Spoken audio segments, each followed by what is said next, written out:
There once was a stout halfling sage, whom had bees where we might feel rage. This innocence waylaid in a realm full of shade, it's lucky she's big for her age.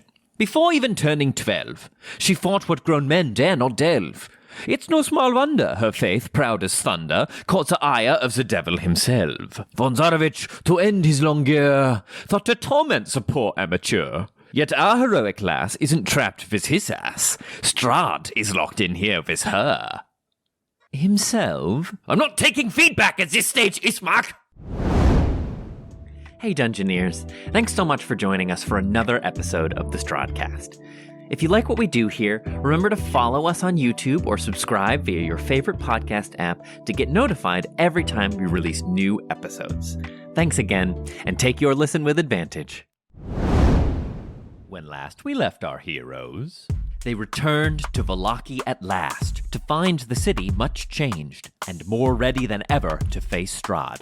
Our heroes spent the day catching up with old friends. They found Gertruda hard at work for a change, and Ismark and Irina excitedly reunited. Drogar discussed repairing Argynvost Holt with Milavage, while Olaf ran into Rudy. Winnie plied Kaz with questions about her new relationship, and spoke with Danica about renting the Blue Water for a private event. Danica has plans for the next crucial steps in freeing the valley, but for now, there is a very special birthday to celebrate. Will our heroes be able to find joy and celebration in these dark days? Find out now on the Strahdcast. Close your eyes. Take a deep breath. Shuffle off this mortal coil and transport yourselves to the far, foggy realm of Barovia.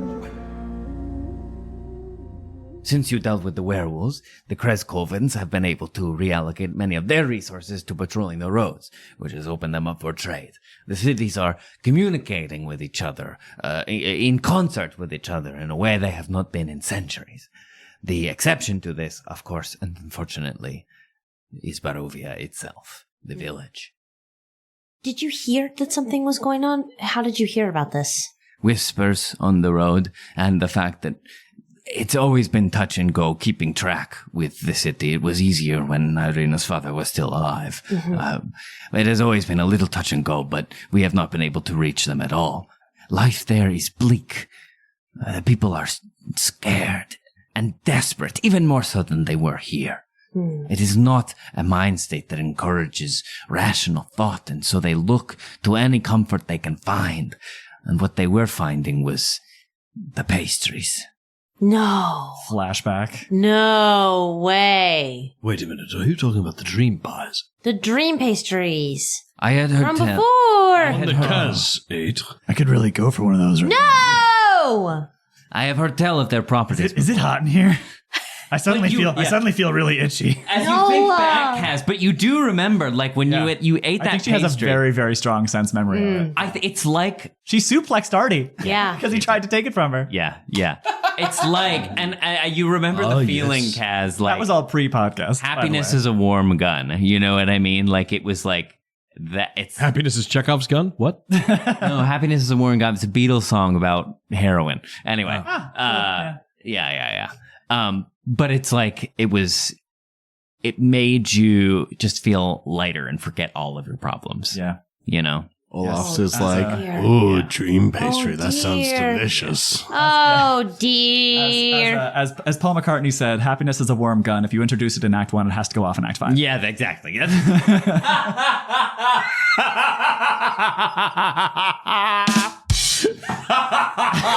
There's the through line I was looking for. I just needed to plant the seed, and Kay brought it all the way around. The pastries. Who was the lady who was serving up the pastries? Oh my god, let me scroll all the way up in my notes. Who the frick? What's her name? Hang on. Okay, I have, at session 3, I have Kaz ate the dream pastry. I don't know if I wrote the name of the woman down. That was long. It was It Mother. might have just been... Oh, okay. Hang on. Was she Vistani? 41. No, she was not. She wasn't? was not. No, she's a nice. She was a kindly old lady. That's all Came up and offered to sell you a Dream pastry. pastries. Yeah. What I remember most is you asked what was inside them, she was selling dream pastries, and you asked what they were made of, and she said, "Why, dreams, of course." And Kaz would remember when she went to sleep that night, she had really nice dreams. Yes, she did. Anyone who didn't eat the dream pastry had a much harder time sleeping, seeing a huge swarm of bats flying over their camp.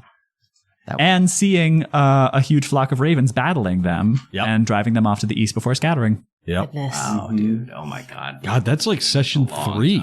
Literally session 3. Yeah. Oh my god. We have been Session playing 3, this. That was before I even started writing the 1721. dates. I remember that vividly. I do too. Actually, I don't know if you got her name. I don't Okay. think you got her name. I didn't write don't it think down. You got her name. Oh, I don't wow. think you asked.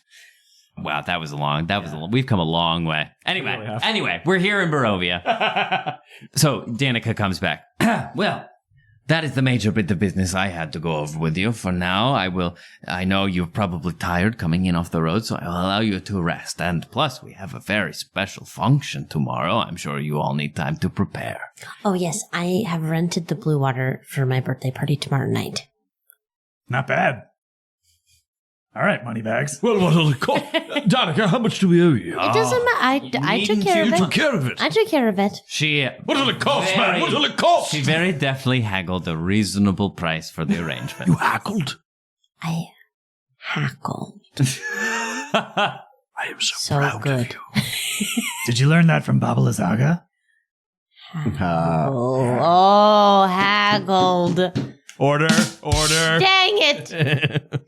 Does that feel like we need to go there right now? Or does that feel like we just need to go there? If you put it on your docket next time you leave the city is more what I'm after. Okay, we will go there. That's good. Okay. I need to find Irina. Wait, was there anything else you want to talk about? That was the bit of business, but it is good to see you all back within the city and safe, might I say. Is there anything that you guys need, the resistance needs? We are in order. Once we are able to recontact our new city, a village right at the very base of his castle would be very valuable to us. That is the best thing you can do for the Alliance of the Silver Bow. Is there anybody in Barovia that anybody's been in contact with? Is there anybody we should go seek out who you think is trustworthy or not crazy? Well, no, that is just it. There is anyone I used to be able to make contact with is no one's answering. Irina might know. Perhaps. Irina might She know. would know better than I. I gotta go talk to Irina. I'll be right back. Very well. Yeah, and well, we'll say, like, as you say so, we'll say that Irina and Ismark come back through, maybe one of the back doors. They had gone off to sort of catch up and have some brother-sister time, and they come back over to the main table and says, "Oh, gosh, I'm so sorry I haven't been here to wait on you all. I hope you've gotten everything you've needed." Oh, we're good. You certainly are. Irina, can I talk to you for a second? But of course, little sister, what is it you need? Come with me. Oh, secret, is it? And I just want to go outside. Okay. And I just want to take her right outside and then just a little stroll around the block. Just a little stroll down the street. Okay. As you're walking out, you hear just Kaz's voice fading off in the distance. Erwin, I discovered a little bit of pickled onion juice dropped into some fermented potato juice. Tastes really good. My goodness, what an incredible smell you've discovered. Try it! As she pours it on. But so you make your way out. And just kind of walking down the way of the thoroughfare of Vallaki here. Irina. Winnie. I have something for you. Okay. And I hope I did not overstep. You've got very little legs. It would be hard to. And I mean that. I'm sorry. I'm just feeling I'm feeling rather sassy being back. And it's just good to see everyone again. You're feeling sassy? I suppose I am. That's really great. You feeling good? Well, it's wonderful to see Ismark again and be amongst friends and family. We've been on the road for so long and been through so much heartbreak. It's just nice to have a bit of home again, wouldn't you say? Yeah. But what is it you wanted to tell me, little sister? I'm keen to hear. Yeah, Winnie just takes one extra second. Mm-hmm. I have a note for you. Okay. It's from Izek. Oh. I had a chat with him before we left Vallaki last time. I know you told me. You said Yeah. he believes himself to be my brother? Yes. And I asked him to try and write his thoughts down, and he did. And this is for you. And you don't have to do anything. I just want to give it to you, and then you let me know if you need my help. I'm happy to, if you're not ready to talk to him, I can go back and talk to him and tell him whatever you want to say. I just wanted to make sure that you don't feel like you have to go and be his best friend or something like that. You don't have to do anything. I just wanted to make sure that everybody said what they needed to say. So here's what he needed to say. And I give her the letter. And she takes it gently in her hands. You had him do this, sort all this out for me. It's good to have a brother. And I know you already have one. I don't know. I was going to say it would be good for him to have a sister too, but you don't need to do anything. Just everybody needs people. Too true, Winnie. Thank you for looking out for me. Yeah. And she gently unfolds the letter and reads it. You see her face kind of go on a bit of a journey as she makes her way through the letter. You can kind of pick out which paragraph she's on based on, what her face is doing. And then she folds it back up. Strange to think about, isn't it? He talks of wounds, but I don't know. It's how can you miss what you never knew? I don't know. Maybe he knows some stuff that you don't remember. What do you think I should do, little sister? Do I think? Mm-hmm. I think he's a tricky one. He's not particularly talkative. He seems rather well-spoken in this letter, at least. He is. I think this letter is really, really good. Maybe you do something where you don't have to be face-to-face friends. Maybe you can be like shoulder-to-shoulder friends. Where you guys do something together. I think it might be hard for him to just sit and look in your face and tell you all his feelings. But maybe you can go and stand next to him while he chops wood. Or something. I think it's at least I think it is at least suitable to hear what he has to say, wouldn't you agree? I do. Do you want maybe write him a letter? And I can go and deliver it? Or maybe just a note that's like, let's talk?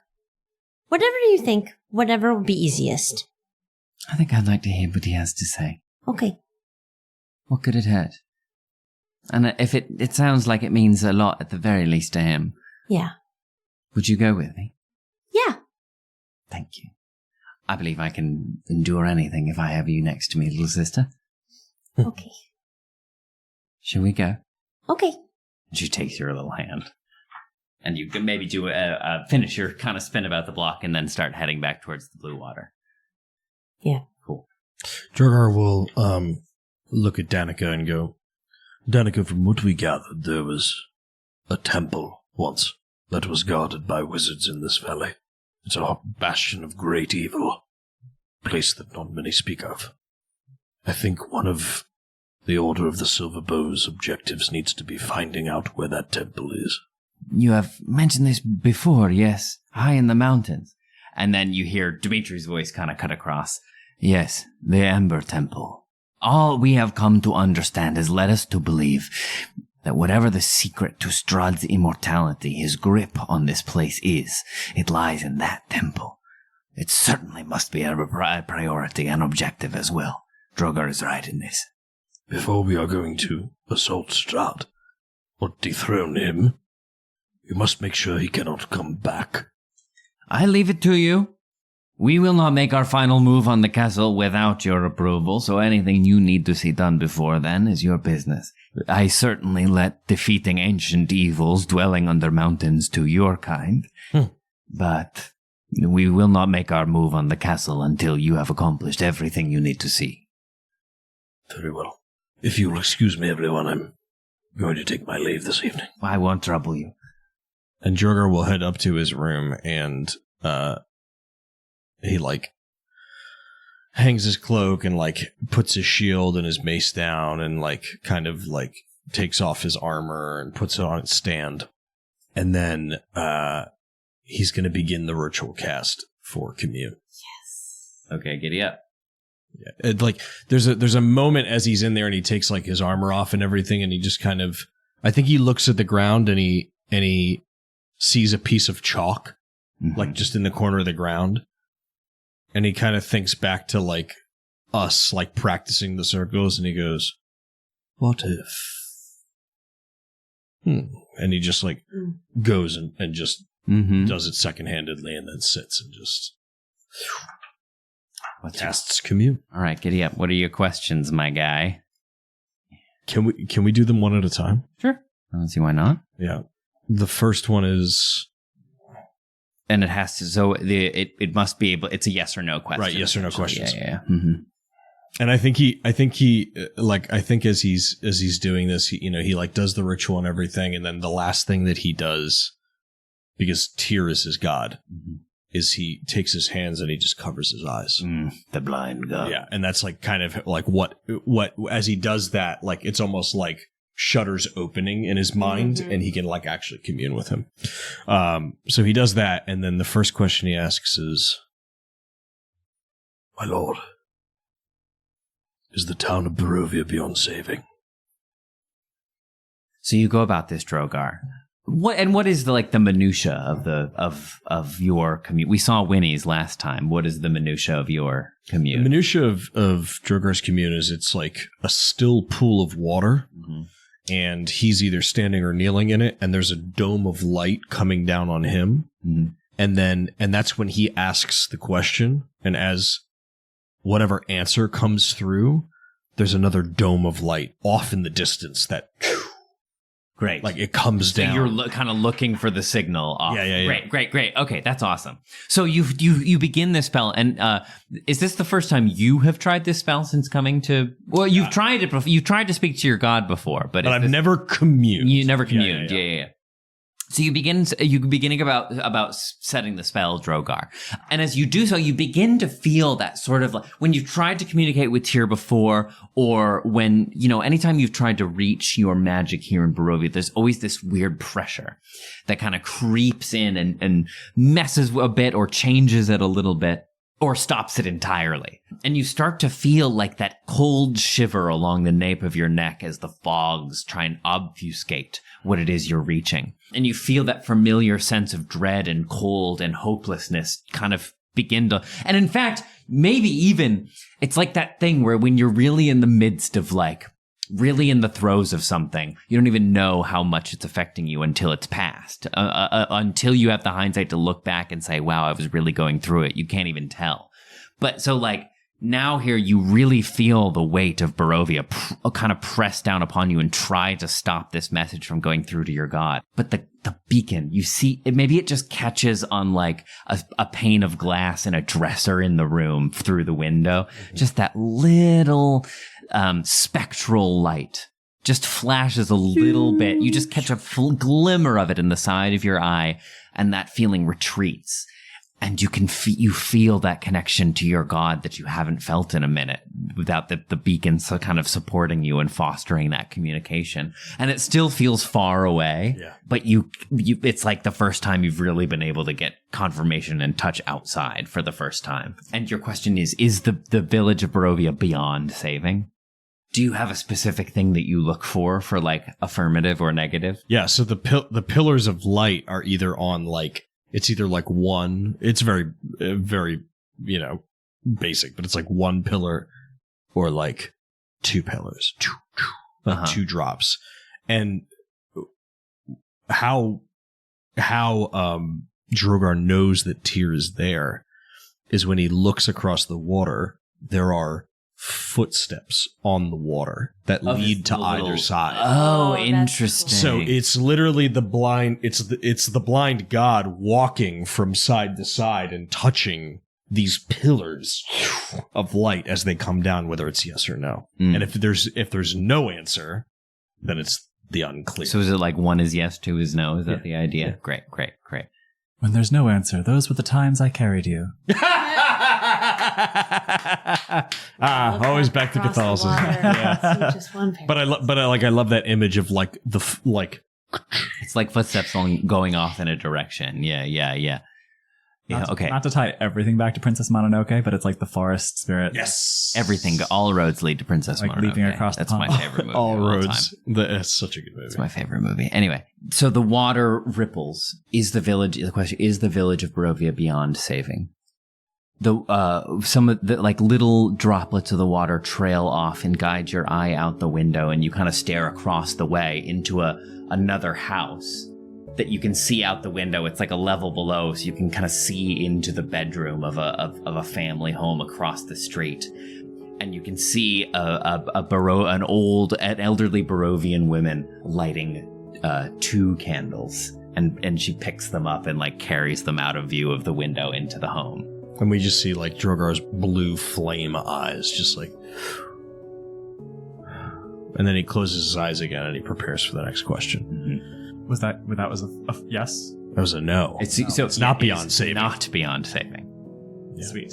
So the way you guys ask these questions, I have to know. think. I have to I think know. about it. It's like an SAT question. Yeah. I just forgot what they meant. Wouldn't it be bad if we did not? Yeah. If we never not If did. we never not did.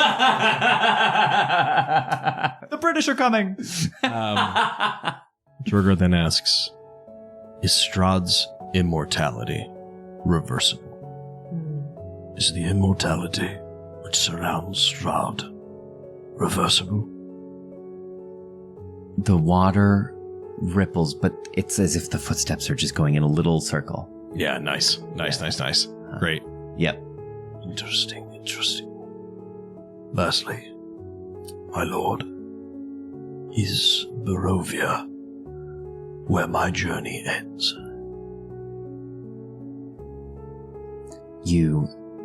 The footsteps trace the edge of the water and walk off and guide your eye out the opposite window, where you just see the beacon, the one lamp shimmering in the distance.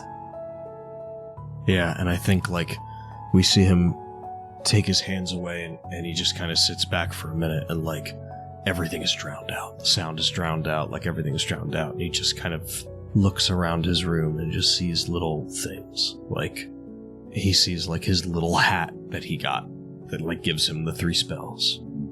And he sees like an empty glass of like the champagne de l'Estompe. And he just sees like kind of all of these little, he sees like a pelt that he got from the Berserkers camp. Like he sees like all these little icons, these little things that connect him to Barovia. And he's just like, very well, my lord. And so it shall be. And he just kind of like gets into bed. And like, we see like the little like candle dimmer, right? Like, and that goes out. And then we cut back to Winnie and Irina as they're like walking on to wherever they're going. I'm upset. What? Who knows? That could mean anything. Could. That could mean anything. Yeah, we're not sure. So you go to Izek. Yes. Me and Irina are going to Izek. Great. Yeah. You and Irina head around the back of the blue water, and he's still there, one-handedly, with this huge great axe, chopping wood. There's, that really satisfying sound when you split a piece of wood. I can't make it Just with my like mouth, but you know the one. The perfect amount of sweat glistening on his bicep, you know. God, I guess, all right, he's the new hotness. Okay, Izek's the new hotness. He looks great with a huge great axe. I can fix him. Yeah. You've already ripped his arm out. He'll be all right. God, if I had a nickel. But yeah, he's back there chopping wood, and he like plants his huge axe in the earth and like maybe takes a hanky out of his back pocket with his one arm and mops his brow. And as he turns, he kind of like finds you both standing there, and he stops. He wipes the hanky down his face, and from his perspective is revealed. Right, We're you just are standing revealed there, to be standing holding the note. there. Yeah. You came. I gave Irina your note. Your wonderful note. And he looks to Irina. You read within. I did, Izek. Yes. Look, you and I don't know one another. You know my compatriots more than you do me, and I know that your experiences have been, well, somewhat fraught up until now, but you seem in good humor and good cheer, and you reached out to my little sister in an effort to make approaching me more suitable, and I thank you for your effort, and in return would love to hear what it is you have to say. If you are my brother, then I think it only proper that I hear what is in your heart. And she looks down at you, Winnie, and smiles and nods. It has been made of many years, but it is not a long tale. I do not wish to upset you, you see. Don't dream of it, Izek. I see in your eyes and the way you carry yourself that it has hurt you a long time. And so, if telling me will ease some of that, I'm happy to hear it. Come. And he kind of makes his way over to, maybe the side of the stables, and they're like hay bales, and he like plops himself down on a big stack of hay that's meant for the horses, and it like collapses under his weights, but he gestures for you both to also have a seat. And so you're in this nice little covered, 3 walls and a roof covered awning that's just meant to keep like firewood and hay dry. You know what I mean? It's tucked away and secluded, so a private enough place even though you're still out of doors. Do you remember anything of our shared past, Irina? No, I'm afraid I don't. I didn't even know of our shared past until Winnie, you told Winnie and she told me. I would not expect. You are just a babe. I was 13 years old when you came to the world. I remember the joy it brought to Mama and Papa. They were never overly pleased with me. Papa would say, Izek, you're 2 things, strong and nothing else. And so when you came, they were so happy. And you were happy, this little tiny bean. I could hold you in one hand, but you were always smiling. I thought, just wait till she learns what the world is.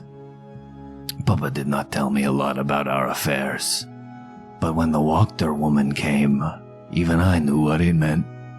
I looked in her eyes as she asked for you to be taken to the castle. She called it an examination for the health of the baby, but we all knew what it meant. Papa refused, of course. He was not to give up his newest child, his newest prize. You were all they had, since I was not a suitable heir. He sent her away. He thought the matter settled, but at the time, it was dangerous to be a noble. Your Danica knows. It happened to her family, the Gorzas, the Wachters. If you had something that could help them, you were in the way. It was so long ago that night. When I think back to it, all I remember are flashes. I awoke and I heard you screaming. I think it was you that woke me up, Irina. And I walked the hall to the room where your crib lay, and I turned the corner and I looked into the dark room, and a flash of lightning illuminated it. And I saw that red-robed figure standing over your bassinet. My father always said I was strong. And I was strong then, strong enough to break his neck. I picked you up and I went downstairs, but they were there too. They were all there. Dozens of them in their red robes, Wachters, peons. Mama and Papa were already dead, but I fought. I grabbed our hold from the fireplace. I grabbed the poker and I swung. On gods, I was strong enough to take so many with me. But I was not strong enough to stop them. They fought me. They took my arm. But I made it out with you. You just a baby. We wandered the woods for days until we came to the edges of the village of Barovia. There I thought we were far enough away that you would be safe. So I left you. I left you on the doorstep of the biggest house I could find so that a rich family would take care of you. And then I went back to Vallaki, walked her. She had to pay. And so I joined up with the Baron. It seemed the best way at the time to take revenge for you, for our family. And I have not seen you since. These people, these friends, they saw the Wachter woman from this plane, and for that I am grateful. And I am grateful to see you happy and well. That is my story. And he just sort of sits and looks to Irina. And she kind of stands gracefully and drifts her way across this little shoddy barn that you're all, clumped up in. And she gently lays a hand on Izek's cheek and kind of raises his chin and says, and just looks down on him. Izek, if what you say is true, then you have done me a great service and a great favor, and gave me a wonderful life. Truly. Thank you. I just wanted to see you safe. And now I don't know what to do with myself. I don't know where I am for anymore. All this strength, and I don't know what to do with it. I think the same direction you've always had it, Izek. Making this valley right. It wasn't just Wachter asking for me for the castle. If it was her asking, it was really Strahd. It's become clear to me over the passing days that I have travelled with our compatriots that my life was warped around his sick desires from the time I was an infant. And I've grown quite tired of it all. I don't want anyone's life to revolve around him anymore. So will you help me, Izek, my brother? Will you help me put an end to him? My sister, for family, I give the world. That's good enough for me. Stand, Izek. You've done enough. For today, at least. Perhaps you can repay us a bit by joining us. We have a celebration tomorrow that I think we would all very much be happy to see you at. Izek, do you want to come to my birthday party? Truly. Yeah. You would want me after I tried to hurt you. It's okay. Everybody's just doing their best. Come to my birthday party. I would be very grateful. In that thread, I think we should really find you something to wear, don't you, Winnie? Yeah. Kingly, let's be about it then. Thank you, Izek. Thank you. If there is to be an event, we shall need much firewood. Yeah. I should be about it. Okay. We'll leave you to it. Very good. Okay, I'll see you tomorrow night. Yes, and he stands up with such force that you almost go back on you topple back over your hay bale, and he stands and kind of marches off. I think in the kind of girlish thing of whoa, and I grab Irina's hand and we kind of rush and away. head off with him. Yeah. As a bonding exercise for some of the kids, we buried a blueberry bush on the grounds of the field. And I went out to check it today and water it, and I saw a cricket. And what's more, I saw a jumping spider make a move for that cricket, and it got away. So I just think that's a good omen. A good omen. A good omen. I think wheel. I think that's wheel. Right? Yes, I should say so. I think that's Wheel waking up for the morning on this beautiful Tuesday morning. I don't know if it's Tuesday in Barovia, but let's say it is, because Winnie really feels like she was born on a Tuesday. Then we are all abed. Winnie, you're standing on the shores of Lake Baratok. It's a beautiful day. Sun's shining through the beautiful crisp air. Maybe you hear some tweeting of birds like a true Disney princess. They perhaps swirl about you as you stand by the shore of the gently lapping lake. Wow. You know, you feel they're just those great, like, big inland bodies of water, those, like, really gentle waves. I'll take my shoes off and go and walk and stand in the shallows. It's crystal cool, but feels really good on your skin. And you see as you wiggle your toes in the water, a bunch of little fish swim up and start trying to nip at them. I stay super, super quiet and watch them nibble. And you do so, and they flit about for a while as every time you wiggle your little toes and kicking up more silt, they dart back in, and then you just hear it at the very edge of your hearing. Winnie, time to come in now. You hear? Winnie. I start looking around, kind of confused.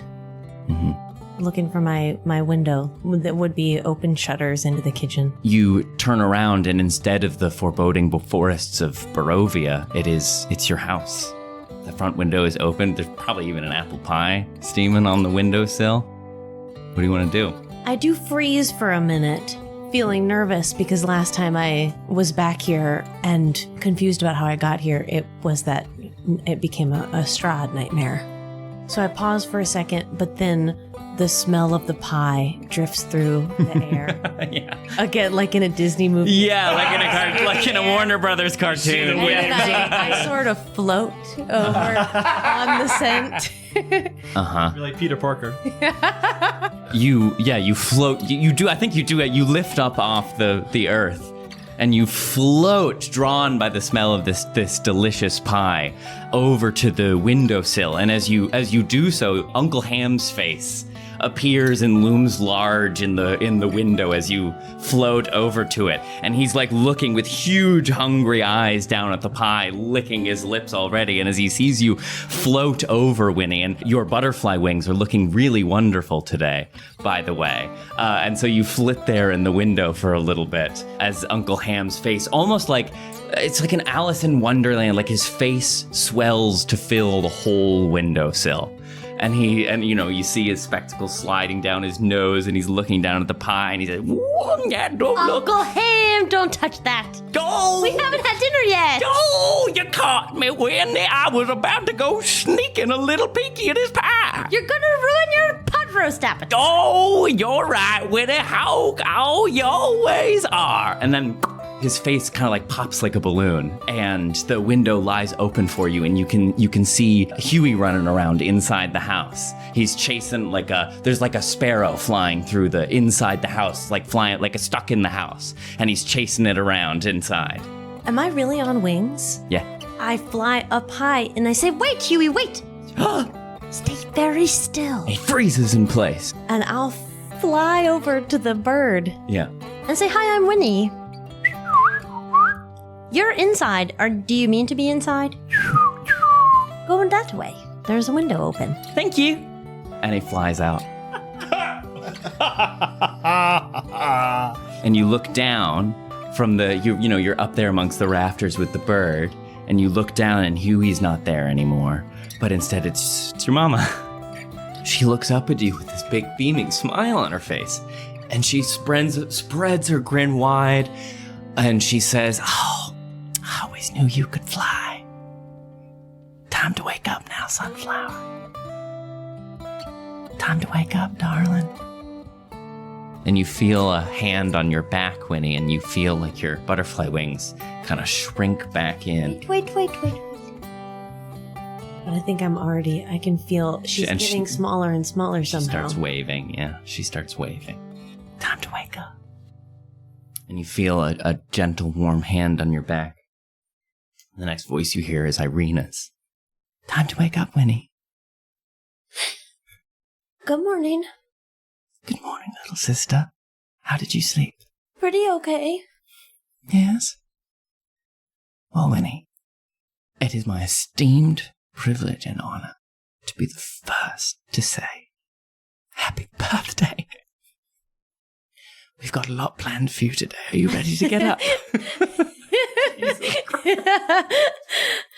We cut to Drogar downstairs, and he's got Kaz A and bunch of saps, the lot of you. We just started. I'm so sorry. we see Drogar, and we have this like pan of him kind of like walking like a general, and he's walking kind of in a line. And we have the shot, and we see that the back of the heads of like Ismark, Davian, Bram and Bray. Yeah, we see Bram and Bray. We see like Erwin, we see Erwin, we see Gertrude. Bram, and he goes, no. Our job is not going to be easy. It's going to take guts. It's going to be difficult. But I believe that even in this place, we can make a little girl's birthday delightful. Brom, where did you get that snare drum? Brom, that's it. Blinsky made it. It's made of skin, I think. You know, Brom, I've been meaning to talk to you about that. Don't put that near your mouth. Davian, you have the bread sliced to the thickness I asked you, correct? Oh, yes, General, sir. Yeah, good. And Ismark, you have the barrel. Remember I talked to you about the barrel? Yeah, well, yes. I tried to sort it in half, but I just couldn't, Drogar, so I got Izek to do it. I hope that's okay. But, well, you struggle. Never mind. All right. I'm concerned about the level of iron in your diet, Ismark. Okay. Oh, eat some spinach, boy. No, Ismark is on WebMD way too much already. Yeah. Drogar, I think I might be dying. Drogar, I think it's lupus. Drogar, I entered my symptoms into the search bar and it says I might have network connectivity problems. That's the best joke ever. Okay, thank you, Ned. That was very helpful. All right. Thank you. My mom was here Sunday. Yeah. It's very raw. Yeah. It's fresh. Well, the first thing you need to do on your birthday, Winnie, of course, Yes. is select your birthday outfit. Would you do me a favor? Would you wake up Kasle Yes. Okay. and bring her too? Okay. And I shall meet you in my room at the end of the hall. Okay. Thank you, Winnie. Okay. She glides out of the room. We cut back downstairs. Guys, go upstairs and pretend to be asleep. You're supposed to be asleep, remember? That's exactly right. That's exactly right. Tung, tung, tung, tung, tung.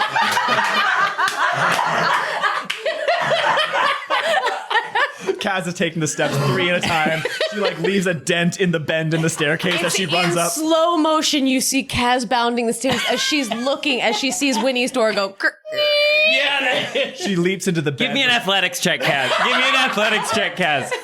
She breaks the little bilster that's at the top of like the staircase. She breaks the top off as she runs. My athletics is so high. That's not a great roll. That athletics check, you said? Yeah, athletics check. I think that's going to be a 14. Totally. Yeah. You make it. You make it, like barely though. And I think you have to dive. I think you have to actually like dive through your open door. And like to avoid like close with her foot. So like we see Kaz dive. The camera sees Kaz dive perfectly horizontally across frame as Winnie's door is opening. That's Just as Kaz and starts to settle, you hear the of me entering Kaz's room, and I walk in all sneaky.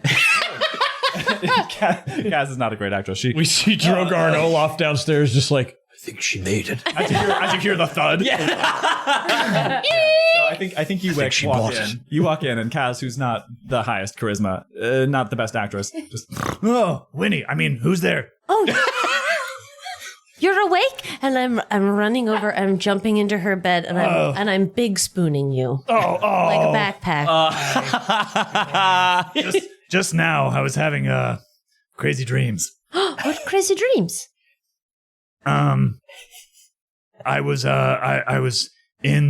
here in the blue water, and I was downstairs, and then that's it.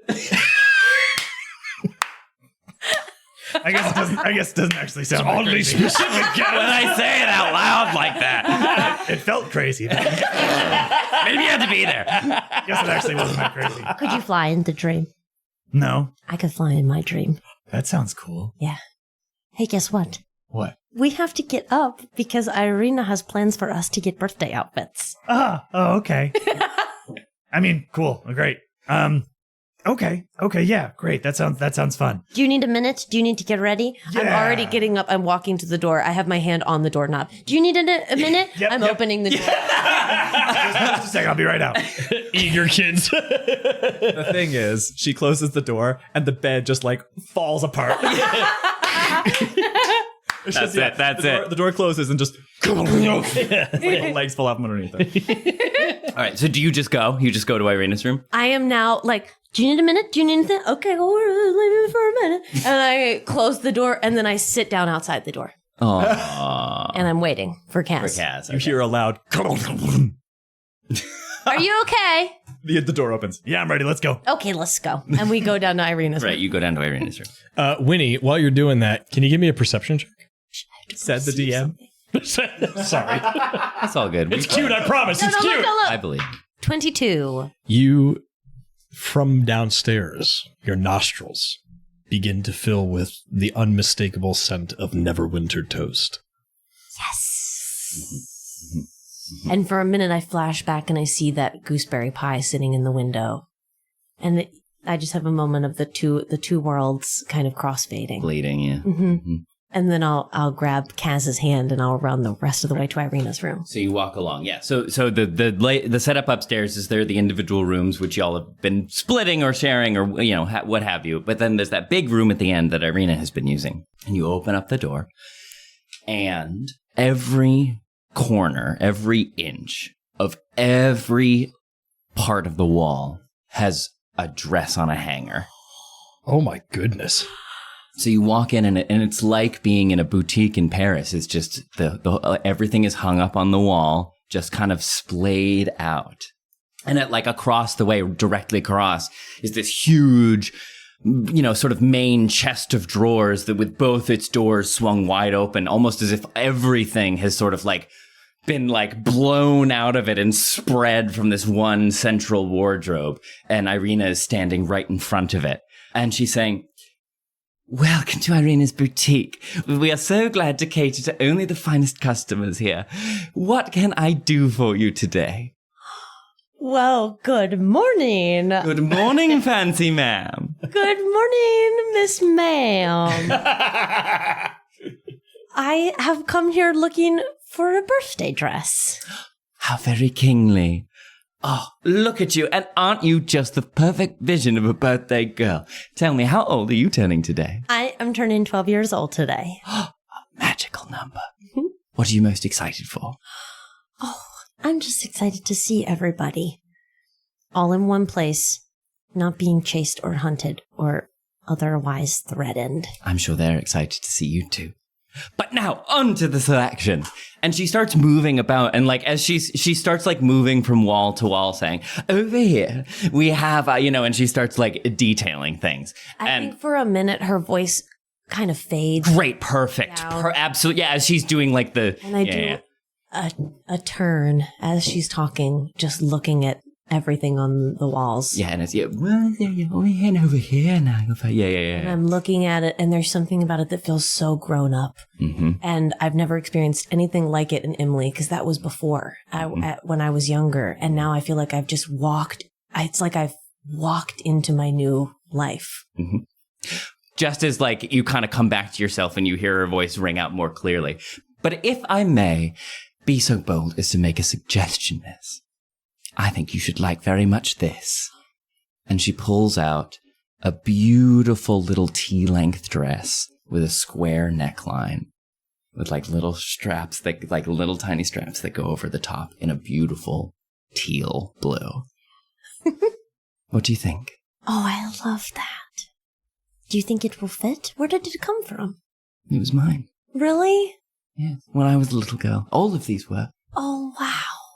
But I just wanted you to have pick of the finest things this sorry land can offer, Winnie, because you deserve them. Wow. Do you remember when you wore that? Did you wear it for anything special? When I turned 12. Okay. Would you like to try it? Yes. And so she brings you in front of this beautiful, like, full-length mirror. And she kind of like still on the hanger, like splashes it in front of you. Would you like some help putting it on, or do you think you want to manage it yourself? Oh, let me try. I think I can do it. And she hands it to you, and she leads you over to one of those like folding out. What do you call them? Where the accordion partition thing. The accordion partition, you know what I mean, with the slats. She takes you one, and she like leads you around the other side, and says, take your time, miss." Okay. And I like hold it up and I touch the nice fabric and I like hold it up to me and I do a little shake side to side and look at how it moves. And then I think there's a moment where like while Winnie is getting ready, you just see like a little bit of her hair as like the dress pulls over her head or just an arm as it goes into the sleeve. And then it sort of pans around to the school uniform that's now scattered around this space that's covered in dirt from however many places and blood from however many places. The patch from the Academy of the Twilight Matron, the sleeves that have been ripped off. And there's this sort of image of all the things that these articles of clothing have been through, and so have the people in them, as she puts on this new thing.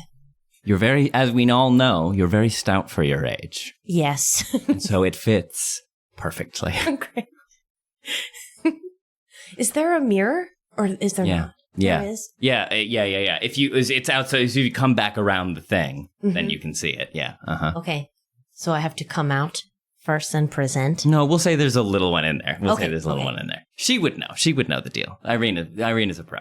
There'd be one inside. Yeah, there would be one inside. But she does take a second. It's been a minute since she's, I don't know, looked in a mirror. And so she takes a minute and then opens her eyes. If I may, Trevor. Yes, please. Would you like to see the dress that inspired that? Yeah. Yeah. Oh, thank you, Kay. Trevor asked me for a little bit of help. I sourced from Kay. Get the fuck Yeah, because Kay knows better than I do, and I wanted a very, very tiny Pinterest board, but yours is the light blue dress. I love it. Well, show us. Let us see. Of course. I'll show you. I'll show you. So hers is the. I would like to see the dress. Hers, yeah. So it's this one. It's this. Oh, that's perfect. Yes, and Trevor, you've seen it, but there it is again. But yeah, that's what you're looking at in the mirror. Like your orange hair on that is like cotton candy. Right. Just explode. So what do you think? I look at it and I get wide-eyed. It's so clean. Feels good too. It's so soft on your skin. And I'm sort of like feeling the fabric, and then I do a little and I check out the movement of the skirt, and then just in case we have to fight anybody, I do a little squat. I get up bigger. I can like raise my arms and pretend to cast a spell. Yeah, I'm and now I'm sort of like power posing in the dress into the mirror. Is everything all right back there, miss? Oh yes. Okay, I'm coming out. Okay, we're all very excited. I try to fix my hair a little bit before I come out, but it is hopeless. Yeah. And so I... Yeah, just... Oh, no, I peek out first. I peek. Are you ready? Never been more ready for anything. I certainly am. What do you think, miss? Yeah, let's see it. Okay, pretend that my hair looks good. And then I close Done. it. And then I throw it open. And I do a little spin. What do you think? Oh, little sister. You're an absolute vision. Thank you. I think Kaz initially has a reaction of like, and then like looks to Irina to be like, is it good? Yeah. Sees Irina and continues. So it's sort of like a,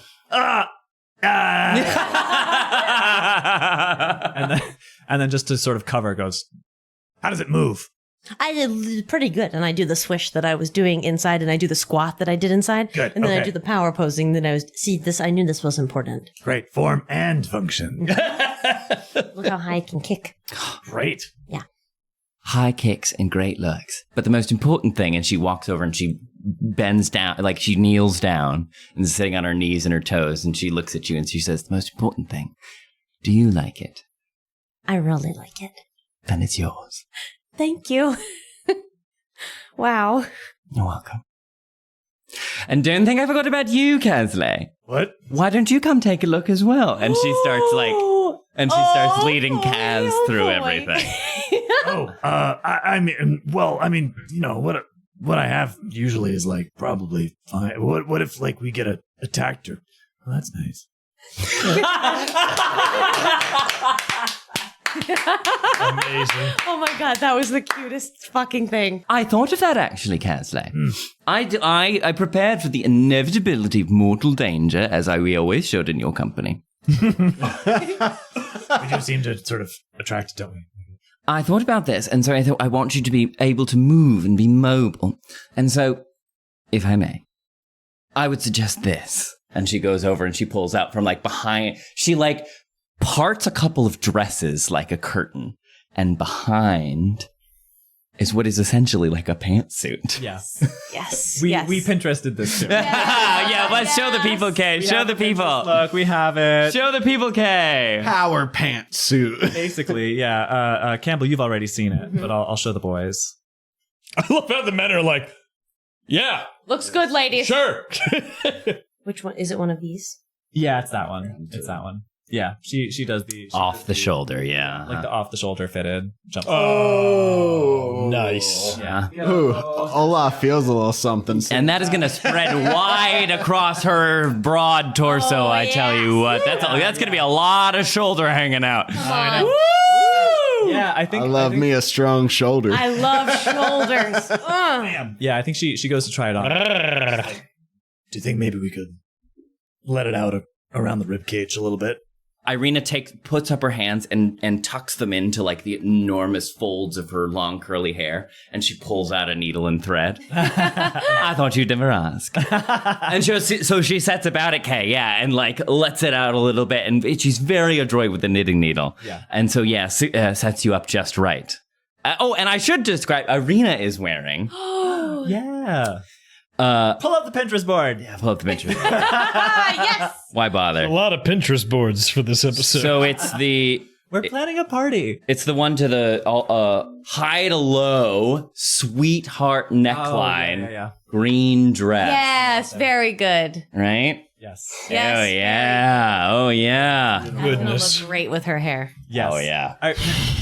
The discussion about necklines, because that was on the board for the Winnie dress. I was like, if you do that one, it has to be a square neckline. That's right. It's like a sweetheart neckline on a child. Is sweetheart Tricky. very feminine. But no, the Sweetheart neckline on a child is some child pageant shit, and I would not Agreed. have it. no, we don't want that. But it's great for Irina. Yes. So yeah, the high to low. So I'm so glad Kay's here. that's what I said. That's what I said. Well, I think we're ready for the day. Can you fix my hair up just a little bit? It's kind of matted with dirt. Oh, naturally. Forget everything I just said. We're not ready yet. We probably just spend a few minutes doing everybody's hair. Like maybe y'all get in a little like circle and like and just like do a braid and a braid and a braid. Yeah. Good. Oh, good. Right? Yeah. Yeah, I think yeah, Kaz would allow Irina and Winnie as a team to perhaps undo some of the very utilitarian braids that she's had, because like Kaz, the whole over the course of her life, she has been just like, as bits of hair get unruly, just like assuming them into a braid and making new braids as necessary, making this like hodgepodge Frankenstein. Mm-hmm. And I think undo it all, start over. Yeah. Oh, I have like one unified vision. Oh my good God, Kasle, your hair is gorgeous. Ow! Oh, stop fussing. I can take it. Oh my God, I had no... and Irina's just like running her fingers. I had no idea. That's Kaz. Like 20-year-old knots. Yeah. That's great. So we spend a little time dolling ourselves. Yeah. Yeah. How do you want your hair done, Winnie? Well, I think for Kaz's, maybe we would take everything out and kind of finger brush it and then sweep it over and do one big thick braid down the maybe the covered shoulder side to make sure that Sure. the uncovered shoulder side is really bare, but a nice thick braid down the side of this. Right. Yeah. So we finger comb it all out, and then can you hold this right here, Winnie? And yeah. And they work it all together. Yeah. Yeah. And I think for Irina, with that dress, we just do like a little half up, half down, just really simply sweep it back in like 2 combs, maybe. Perfect. And then I don't know for Winnie. You have curly hair, right? You're curly. It's pretty curly. It's a little bit, it's pretty short right now. would you say I gave you a haircut? Okay. Even that out a little bit. Yes, please. And so she tells like a little pair of like snipping scissors and just gives you a gentle, like, is it still true that you have the kind of the rough edges and like? It's got rough edges. She gave it a little trim when I got a bunch of it burnt off a while back. I recall, yeah. But I still think it's a little uneven in places. Yeah, and just to freshen it up, do you know what she does? Like, what's a great hairstyle that you don't have to worry about it so much, that you don't need to take care of it so much? You can just kind of like set it and forget it. Is there one such a thing? I believe the word you're looking for is crew cut. I have never mind that. Well, then maybe that's just for boys. Or the floof. Short bob. You can do like the long on the top and the sides. And like, She trims it up to like a shorter bob. Then right now it's in a little bit of like a shag. There's maybe like a little bit of a mullet situation going on in places. And yeah, I think she trims it up to like a nice, clean, curly bob and maybe sweeps it over to one side and does a little clip. Perfect. Let's call it that. We have dresses, we have hair. So again, Irina like lifts up. Are we ready to meet our adoring public? You ready, Cass? Under her breath, just. Do you think Zarya would like it? Yes. Oh, yeah. we cut to downstairs. Drogar's like, Davin, the toast is doing well, yes? Ah! Wonderful. Is Mark? Shit show supervisor. Oh my god, it is so perfect. Oh my god. And then he looks at Danica. Danica. Something tells me Zarya should be here today. It's your guest list. I'm just providing the space. Is there any way that we can get a message to Zarya? I know she's not far, but... Well, I would think you are more resourceful than us, but I could send the Raven if you are in need. Why didn't I think of that? And he casts sending. To Zarya. To Zarya. Zarya Ulnaya. Okay. Dearest Zarya, on this day, our dear Wincelet turns... Oh, bother. We are having a party. We would like you to be here. You got 2 more if you want. Love Drogar. Yeah. Best Drogar. Very good. Very good. Well done. Way to go, Dad. That was great. Spent so many words on flowery prose and pleasantries, you old dingus.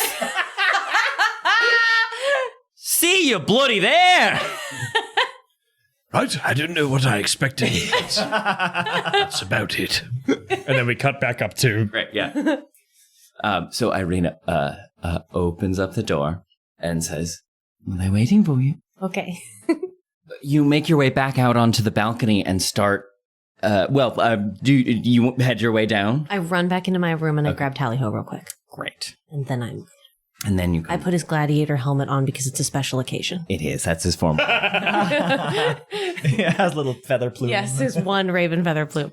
So you come out and you begin making your way down that big staircase that leads down into the main hall.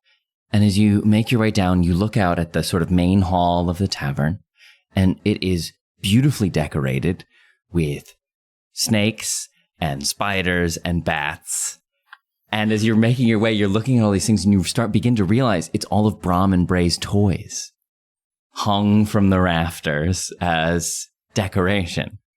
It's like it's some of the very brain spiders you played with as you make your way down. And as you do so, you hear Dana, as you kind of make your way down the stairs, I'm picturing kind of Kaz and Irina maybe flanking you, heading your way down the stairs. A few steps up. We let her have Yeah, absolutely. Mm-hmm. You hear Danica's voice kind of cut through and say, our distinguished host. As you can see, I have had our finest decorators prepare this space for your event. What do you think? Wow. Would you like to meet them? Oh, please, yes. And Brom and Bray run over. And you see Bray, the younger, really excitedly, like, rushes over, beaming on his face, and kind of like, you see how well he's rehearsed this part. But he runs over and is like beaming. Brom, the little bit older, just takes a little bit longer getting there. Maybe it looks a little uneasy, but he still takes his position. And they both look at you and smile and say, "We thought the brain spider invasion would be a great thing for your birthday decorations." I'm so glad you remembered the brain spider. Brain spiders, no! Thank you. And I extend a very official hand.